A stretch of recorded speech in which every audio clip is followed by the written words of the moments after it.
அனைவருக்கும் வணக்கம். நான் ஜோதிடர் தமிழரசன் பேசுகிறேன். இந்த சேனல் ஃபஸ்ட் டைம் பார்க்குறவங்களா இருந்தீங்கன்னா சப்ஸ்கிரைப் பண்ணிக்கோங்க, பெல் பட்டனை கிளிக் பண்ணிக்கோங்க, ஆளுங்கிற ஆப்ஷன் இருக்கும், அதையும் செலக்ட் பண்ணிக்கோங்க. அப்போ தான் நாங்கள் போடுற வீடியோஸ் எல்லாமே உங்களுக்கு நோட்டிஃபிகேஷன் வரும். இன்றைக்கி நம்ம இந்த வீடியோவில் எதை பற்றி பார்க்க போகிறோன்னா, நட்சத்திர பலன்கள் பற்றி தான் நம்ம இந்த வீடியோவில் பார்க்க போகிறோம். இந்த நட்சத்திர பலன்கள் வரிசையில் போராட நட்சத்திரத்தை பற்றி பார்க்க போகிறோம். தனுசு ராசி போராட நட்சத்திரம். தனுசு ராசி போராட நட்சத்திரக்காரங்களோட குணம் எப்படி இருக்கும், உங்களோட கேரக்டர் என்ன, என்னென்ன பிளானட்டோட இம்பேக்டில் இருப்பீங்க, என்னென்ன தசாபுத்தி உங்கள் வாழ்க்கையில் நடக்கும், எல்லாமே நம்ம இந்த வீடியோவில் தெளிவாக பார்த்துருவோம். போராடம் 1, 2, 3, 4 பாதங்கள் தனுசு ராசிக்கு மட்டும்தான் வரும். சரிங்களா? ஒரு சில நட்சத்திரமெல்லாம் உடைப்பட்ட நட்சத்திரமாக வரும். அடுத்த ராசிக்கு 2 பாதம் வரும், இந்த ராசிக்கு 2 பாதம் இல்லை, ஒரு பாதம் இல்லை, அடுத்த ராசிக்கு 3 பாதம், அப்படியெல்லாம் மாறும். அதுக்கு பேர் பார்த்திங்கன்னா உடைப்பட்ட நட்சத்திரம் சொல்லுவாங்க. ஒரே நட்சத்திரம் ஆனால் 2 ராசிக்கு வந்துடும். ஆனால் தனுசு ராசி போராட நட்சத்திரம் தனுசு ராசிக்கு மட்டும்தான் அங்கே வரும். முழுமையான பாதங்கள் கொண்ட நட்சத்திரம் தான் இந்த போராட நட்சத்திரம். பொதுவாகவே தனுசு ராசிக்காரங்க ஏமாளியாக இருப்பாங்க, இறக்க குணம் கொண்டவங்களாக இருப்பாங்க, அன்பு பாசம் உங்கள்கிட்ட அதிகமாக இருக்கும், மனிதாபிமானம் மிக்கவங்களாக இருப்பாங்க, மனசாட்சிப்படி நடக்கிறவங்களாக இருப்பாங்க. பொதுவாகவே தனுசு ராசிங்கிறது ஒரு நல்ல ஒரு ராசிங்க. காலபுருஷ தத்துவப்படி அது 9ஆம் ராசி, குருவோட ராசிங்கிறதுனால, குருங்கிறது மாபெரும் சுபகிரகம், இயற்கை சுபகிரகம், முதன்மையான சுபகிரகமே குரு தான். அப்போ அந்த ராசியில் பிறந்த நீங்கள் மனசாட்சிப்படி நடக்கிறவங்களா இருப்பீங்க. மனசு ரொம்ப ஒரு இலகன மனசு, நல்ல ஒரு குணம் இருக்குன்னு சொல்லிடலாம். சரிங்களா? மனிதநேய மிக்கவங்க தான் தனுசு ராசிக்காரங்க. அதுல இந்த போராட நட்சத்திரக்காரங்க பார்த்தீங்கன்னா கொஞ்சம் கலகலன்னு இருப்பாங்க, கொஞ்சம் சிரிச்ச முகமாக இருப்பாங்க, ஜாலியாக இருக்கணும்னு இருப்பாங்க, லைஃப்பை நல்லா அனுபவிக்கணும்னு நினைப்பாங்க, நல்ல டூர் போகணும், நல்ல ஒரு இடத்துக்கு போகணும், நல்லா ஜாலியாக என்ஜாய் பண்ணணும் லைஃப் அப்படின்னு நினைப்பாங்க. தானும் சந்தோஷப்படுறது இல்லாமல் அடுத்தவங்களும் சந்தோஷப்படுத்துவாங்க. சிரிச்ச முகம் கொண்டவங்களா இருப்பாங்க இந்த போராட நட்சத்திரக்காரங்க. கலகலன்னு இருப்பாங்க.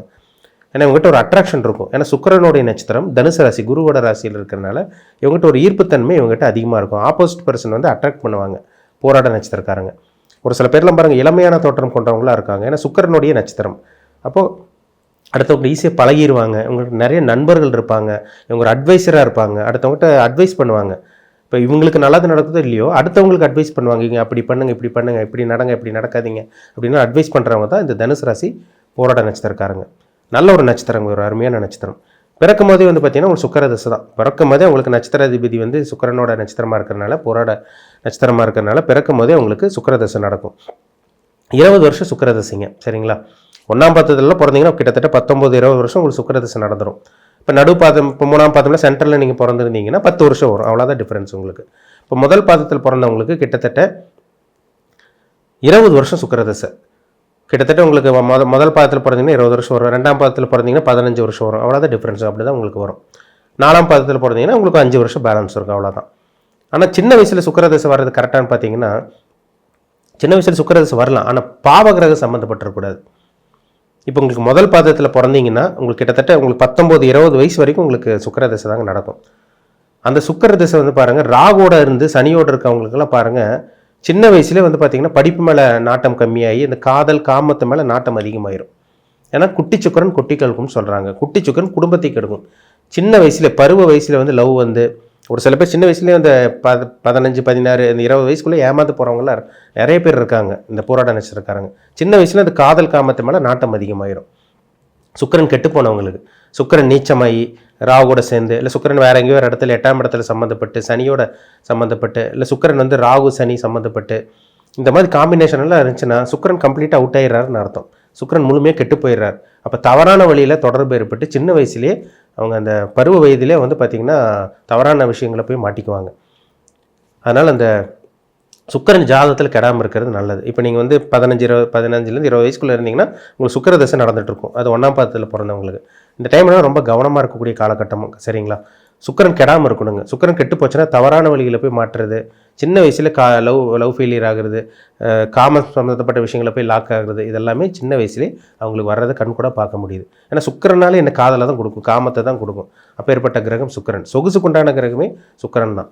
அப்போ ராகு பாவகிரகம் சம்மந்தப்பட்டெல்லாம் இருந்துச்சுன்னா தவறான வழியில் அந்த விஷயங்கள் கிடச்சிரும். அதனால் சுக்கிரதசை வர்றவங்க பொதுவாகவே கவனமாக இருக்குன்னு சொல்லுவாங்க. சரிங்களா? உங்கள் ஜாதகத்தில் சுக்கிரன் எங்கே இருக்கார், உங்கள் வயசு என்னன்னு பாருங்கள். முதல் 1ஆம் பாதத்தில் பிறந்தீங்கன்னா கண்டிப்பாக உங்களுக்கு இப்போது சுக்கிரதசை நடந்துகிட்டு இருக்கும். 20 வயசுக்குள்ளே இருக்கவங்களுக்கு. 20 வயசுக்கு மேலே பார்த்தீங்கன்னா உங்களுக்கு சூரிய தசை நடக்கும். சூரியன் 6 வருஷங்க. இப்போ பார்த்தீங்கன்னா ஒரு சில பேருக்கு 23, 24 வயசில் ஒரு சில பேருக்கு கவர்மெண்ட் ஜாப் கிடைக்குது, இல்லை கவர்மெண்ட் பேக்ரவுண்டில் ஒர்க் பண்ணுறவங்களுக்குலாம் பார்த்தீங்கன்னா சூரிய தசை நடந்துகிட்டு இருக்கும். அரசாங்கம் அல்லது அரசாங்கம் சம்மந்தப்பட்ட விஷயங்களில் வேலை பார்த்துட்டு இருப்பாங்க. அந்த அரசாங்க லிங்க் வந்துடும், கவர்மெண்ட் லிங்க் வந்துடும் உங்களுக்கு. கவர்மெண்ட் ஜாப் கிடைக்குமான்னு கேட்குறாங்க பார்த்தீங்களா? சூரியன் ஜாதகத்தில் நல்லா இருக்கணுங்க. சூரியன் நல்லா இருந்தால் தான் அரசாங்க வேலை கிடைக்கும். சூரியன் ராகுவோடையோ சனியோடையோ கெட்டு போய் சிம்ம ராசியில் பாவகிரகம் ராகுவோ கேதுவோ சம்மந்தப்பட்டாங்கன்னா அவங்களுக்கு வாழ்நாள் முழுக்க அவங்க அரசாங்க வேலை கிடைக்காதுன்னே சொல்லிடலாம். சிம்மம் நல்லா இருக்கணும், சிம்மத்துக்கு அதிபதி சூரியன் நல்லா இருக்கணும், லக்னாதிபதி ஸ்ட்ராங்காக இருக்கணும். இதான் ரொம்ப முக்கியம். இப்போ சிம்ம ராசிக்கு அதிபதி சூரியனும் நல்லா இருந்து சிம்மமும் உங்களுக்கு நல்லா இருந்துச்சுன்னா கன்ஃபார்மாக உங்களுக்கு அந்த சூரிய திசையில் அரசாங்க வேலை கிடச்சிரும், கேரண்டியாக கிடச்சிரும். இல்லை சந்தேகமே கிடையாது. நல்ல வேலை, நல்ல ஒரு பொசிஷனில் இந்த 6 வருஷம் தலைமை தாங்கக்கூடிய பதவியில் கண்டிப்பாக இந்த போராட நட்சத்திரக்காரங்க இருப்பாங்கிறதுல டவுட்டே கிடையாது. அடுத்து 26 வயசுக்கு மேலே 25-26 வயசுக்கு மேலே உங்களுக்கு சந்திர திசை வரும். சந்திரன் ரொம்ப முக்கியமான கிரகம். இப்போ உங்களுக்கு 25 வயசில் சந்திர திசை நடக்குதுன்னா 35 வயசு வரைக்கும் 10 வருஷம் சந்திர திசை நடத்துவார். அந்த சந்திரன் வந்து ராகுவோட சேரக்கூடாதுங்க, சனியோட சேரக்கூடாது, கேதுவோட சேரக்கூடாது, செவ்வாய் கூட சேரக்கூடாது தான். சந்திரமங்கல யோகமாக இருந்தால் கூட அந்த மனதை கெடுத்து விட்டுரும். ஒரு நெருப்பு கிரகம் ஒரு நீர் கிரகத்து கூட சேரக்கூடாது, ஒரு நீர் கிரகம் ஒரு இருள் கிரகத்து கூட சேரக்கூடாது, கிரகண தோஷம் ஆகக்கூடாது, கிரகண தோஷம் ஏற்படக்கூடாது. அப்படி இருந்துச்சுன்னா மனம் பாதிக்கப்பட்டுரும். ஒரு 25 வயசுக்கு மேலே பாருங்கள், போராட்ட நட்சத்திரக்காரங்க ஹெல்த்தில் பிரச்சனை வரும், கண் பிரச்சனை வரும், முழங்கால் பிரச்சனை வரும், மூட்டு பிரச்சனை வரும், ஹார்மோன் சம்பந்தமான பாதிப்புகள் வர காரணம் எல்லாமே இந்த சந்திரன் தான். சந்திரன் கெட்டு போச்சுன்னா உடல் முழுக்க பாதிக்கப்பட்டுருங்க. ஏன்னா மனோகாரகன் சந்திரன், உடல் காரகன் சந்திரன். அப்போ உடலும் மனது குறிக்கிற கிரகம் சந்திரன் தான். அப்போ அந்த கிரகம் கெடாமல் இருக்கிற வரைக்கும் ரொம்ப நல்லது. இப்போ சந்திரன் குருவோட தொடர்பில் இருக்குது, இல்லை சுக்கிரனோட பார்வையில் இருக்குது, இல்லை வளர்பிறை சந்திரனாக இருந்து நல்ல ஒரு ஸ்தானத்தில் இருந்து ஸ்தான பலமோடு இருந்துச்சுன்னா அவங்க தெளிவான மனநிலையில் இருப்பாங்க. அவங்களுக்கு தான் குழப்பமே இருக்காது, மைண்டு ஷார்ப்பாக இருக்கும், ஞாபக சக்தியே அவங்களுக்கு இருக்காது. இப்போ சந்திரன் கெடக்கூடாது. ஏன்னா தாய் கிரகம், அம்மாவுக்கு உண்டான கிரகமே சந்திரன் தான். ஒரு சில பேருக்கு பாருங்கள், 25 வயசுக்கு மேலே அவங்க அம்மாவோட ஆரோக்கியம் கெட்டு போகும். என்ன காரணம்? சந்திரன் ஜாதகத்தில் கெட்டு போயிருக்காருன்னு அர்த்தம். சந்திரன் பாதிப்படையக்கூடாதுங்க. எந்த ஒரு இடத்துலையும் சந்திரன் ராகுவோடையோ செவ்வாயோடையோ சனியோடையோ அது அமாவாசை சந்திரனாவோ இருந்து 6, 8, 12 மறையக்கூடாது, கெடக்கூடாது, கெட்டு போகக்கூடாது. சந்திரன் நல்லா இருந்தால் தான் உங்களோட உடல் ஆரோக்கியம் நல்லாயிருக்கும், உங்களோட மனமும் நல்லாயிருக்கும், உங்கள் அம்மாவோட ஆரோக்கியமும் நல்லா இருக்குங்கிறதுல சந்தேகமே கிடையாது. 35 வயசுக்கு மேலே வரக்கூடிய செவ்வாய் திசைங்க 7 வருஷம் நடக்கும். அந்த செவ்வாய் திசையில் பாருங்கள், ஒரு சில பேர் இந்த ஸ்போர்ட்ஸ் ஆக்டிவிட்டீஸில் ஈடுபடுவாங்க. அந்த 35 வயசுக்கு மேலே அந்த ரியல் எஸ்டேட் ஃபீல்டில் சாதிக்கிறவங்க, இந்த அதே மாதிரி வந்து பார்த்திங்கன்னா டாக்டராக இருக்கவங்களுக்கு வந்து பார்த்திங்கன்னா அந்த டைமில் ப்ரொமோஷன் கிடைக்கும், நல்ல ஒரு ஹாஸ்பிட்டல் கிளினிக் கட்டுவாங்க. இதெல்லாம் பாருங்கள் அந்த செவ்வாய் திசையில் தான் நடக்கும். ஏன்னா செவ்வாய்ங்கிறது மருத்துவத்துக்கு உண்டான கிரகம், கட்டிடத்துக்கு உண்டான பிளானட்டே உங்களுக்கு கட்டிடம், ரியல் எஸ்டேட், அந்த பூமி சார்ந்த விஷயங்கள் எல்லாமே செவ்வாய் தான். அதே மாதிரி வந்து பார்த்திங்கன்னா காவல்துறையில் இருக்கவங்களுக்கு அந்த 35 வயசுக்கு மேலே ஒரு சில பேருக்கெல்லாம் வாழ்க்கை மாறுது பார்த்தீங்களா, அதெல்லாம் பார்த்திங்கன்னா அந்த செவ்வாய் திசையில் தாங்க மாறும். செவ்வாய் வந்து முக்கியமான கிரகம், அதிகாரத்துக்கு உண்டான கிரகம் செவ்வாய் தான். செவ்வாய் நல்லா இருந்துட்டா நல்ல ஒரு ஃபீல்டில் நல்ல ஒரு பொசிஷனில் கண்டிப்பாக ஷைன் பண்ணுவீங்கிறதுல சந்தேகமே கிடையாது. 35 வயசுக்கு மேலே வரக்கூடிய அந்த 7 வருஷம் செவ்வாய் திசை ரொம்பவே நல்லா இருக்குன்னு சொல்லலாம், ஜாதகத்தில் செவ்வாய் நல்லா இருந்தால் மட்டும். சரிங்களா? பாவிகளோட சேர்க்கை இருக்கக்கூடாது, பாவகங்களோட சம்பந்தம் இருக்கவே கூடாது.